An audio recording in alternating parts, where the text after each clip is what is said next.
Hi everyone, welcome back to the Learning Curve where we talk about anything and everything related to PE and learning. Today, we want to talk about concluding our lessons. Why is it important and how can we go about doing it? In our previous episodes, I discussed the importance of setting expectations and routines, as well as clearly stating learning objectives to our learners. Because if students do not know what they are learning and what they are expected to achieve by the end of the lesson, then how are they supposed to learn? Therefore, if we start well, we increase the chances of ending the lesson well as well. So why is it important to have a conclusion to a lesson? Imagine if we do not conclude our lessons.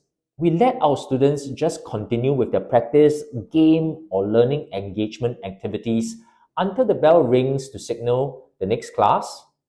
How would we and how would they know if they have been aligning themselves with the objectives of the lesson? Without a clear wrap-up, students may leave the lessons confused with half-formed ideas and without the opportunity to check or reflect on their understanding.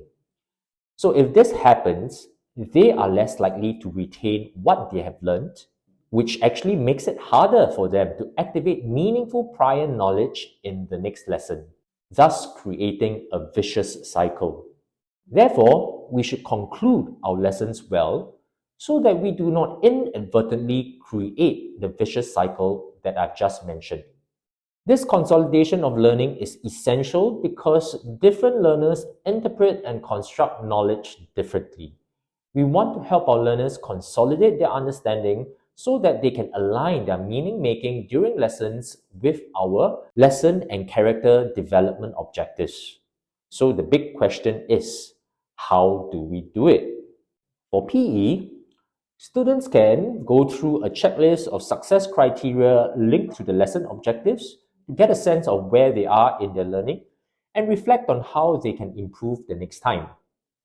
Or they can reflect with a partner to share challenges that they faced during the lesson and provide suggestions to each other for improvement, because we all know learning is also a very social activity as well. They could also fill in exit slips on what they have learned or the challenge that they have faced, pass them around to one or two classmates for feedback, and then pass it back to the teacher just before they go off for the next lesson.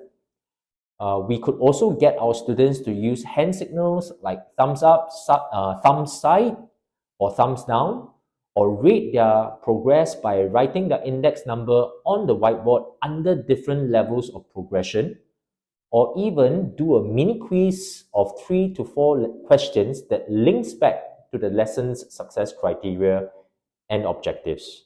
But you may ask, what if I overran my lesson or I didn't plan for the above reflective activities to consolidate learning? Let's say that really happens, we can still consolidate learning with a quick debrief. Share what you observe in general across the class, highlight one or two students who did particularly well, or more importantly, who tried really hard to learn during the lesson. This can be actually very powerful as students will feel that their teacher is observant and engaged with them in their learning journey or their journey of learning. Basically, who doesn't enjoy a bit of praise every now and then? Finally, we end off with a summary of 1 to 3 key points for students to take away before dismissing the class. So you can still do a simple consolidation of learning to conclude the lesson, even if you have not planned the reflective activities that I've shared just now. When I first started teaching, my time management was bad.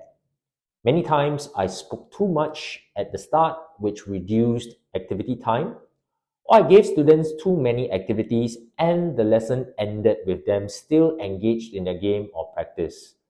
There was little or no consolidation of learning, which likely didn't help them with their retention, and that can be demotivating. However, the most important thing for us as teachers is to believe in doing good for our students. And for that reason, we should never ever give up. So I hope this episode has been useful.